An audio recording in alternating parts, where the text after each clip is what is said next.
दोस्तों, आपको क्या लगता है कि ये हादसे अपने आप हो रहे हैं? नहीं, ये हादसे अपने आप नहीं बल्कि एक बंदर के ड्रम बजाने से हो रहे हैं। जब भी ये बंदर अपने गंदे दांत निकालकर ड्रम बजाता है, किसी ना किसी की जान पर बनाती है।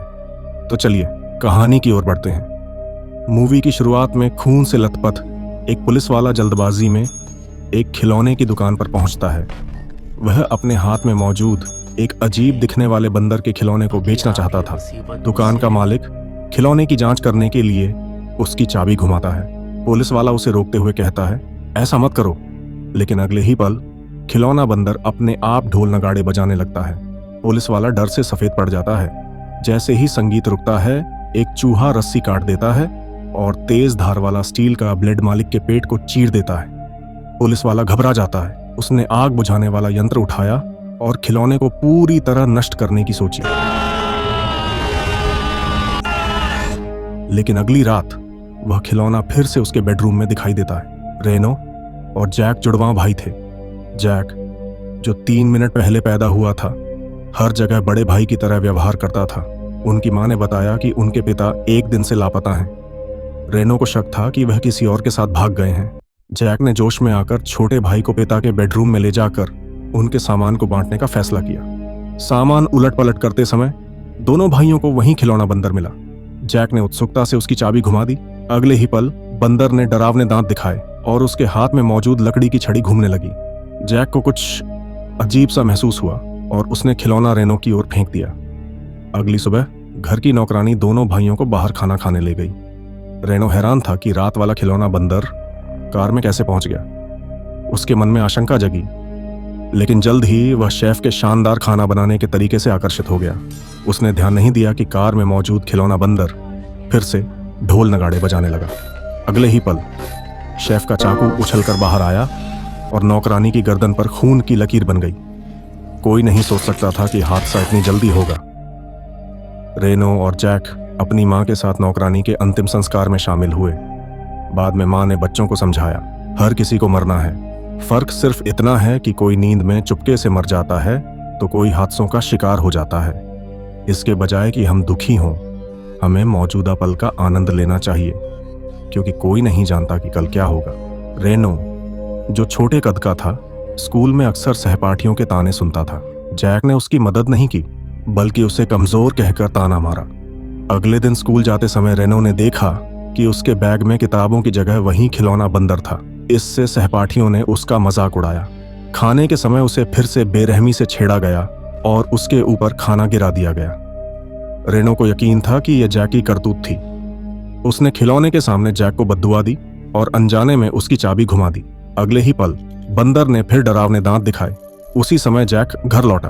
खिलौना बंदर ने ढोल नगाड़े बजाने शुरू किए। जैक ने देखा कि मां मुश्किल से पलटी। जैसे ही लकड़ी की छड़ी गिरी, मां के शरीर पर खून का फव्वारा फूट पड़ा। अगले दृश्य में रेनो की मां शांति से ताबूत में लेटी थी। डॉक्टर ने बताया कि उनकी मृत्यु अचानक धमनी विस्फोट से हुई। जैक इस हकीकत को स्वीकार नहीं कर सका। शव यात्रा में वह बार बार खड़ा होकर अपनी मां को जगाने की कोशिश करता रहा, लेकिन इस बार उसे कोई जवाब नहीं मिला। रेनो के पिता पहले ही गायब हो चुके थे। अब दोनों भाई अनाथ हो गए थे। उनके चाचा उनके कानूनी अभिभावक बने, लेकिन रेनो के मन में एक डर बैठ गया था।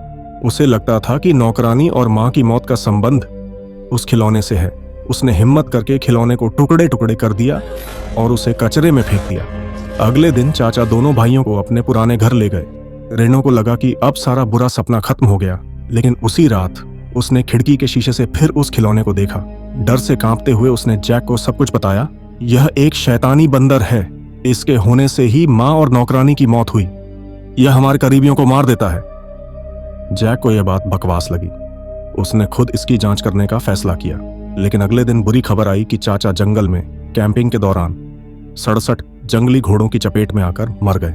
अब रेनो और जैक को उस खिलौने की सच्चाई समझ आई।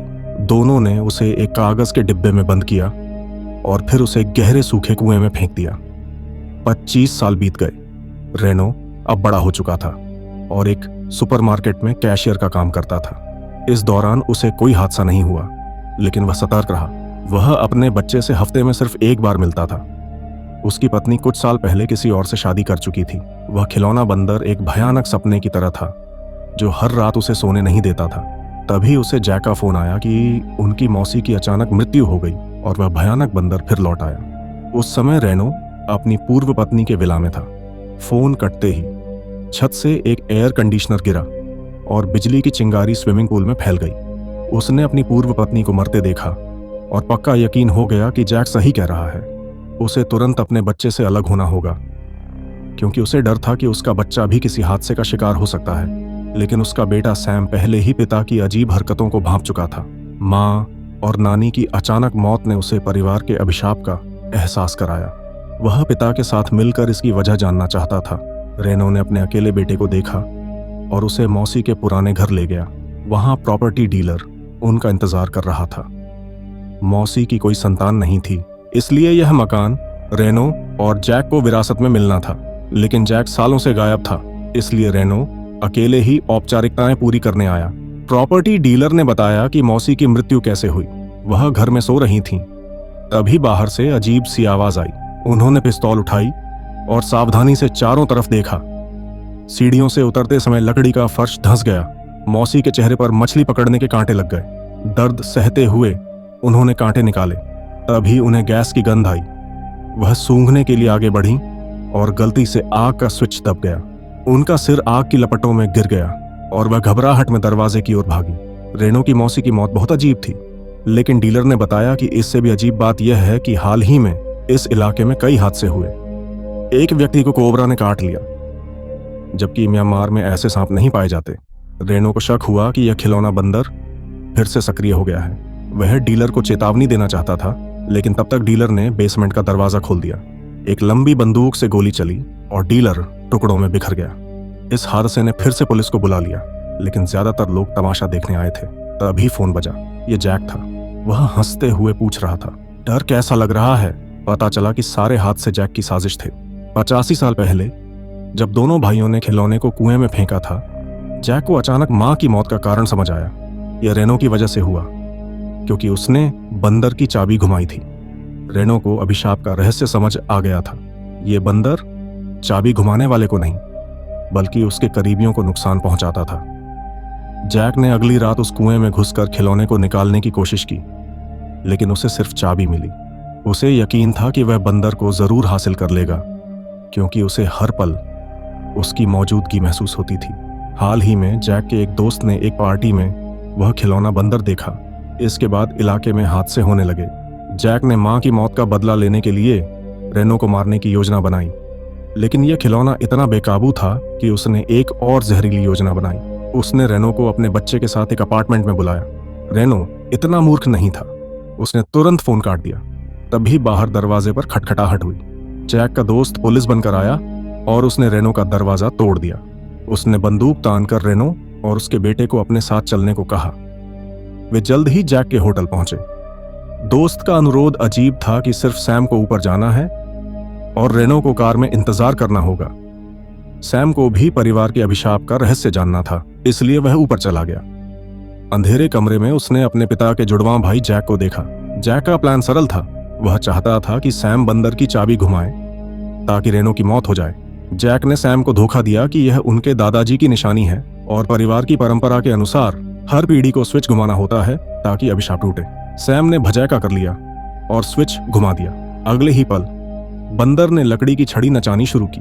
नीचे इंतजार कर रहे रेनो को अचानक छत पर एक मधुमक्खी का छत्ता हिलता दिखा।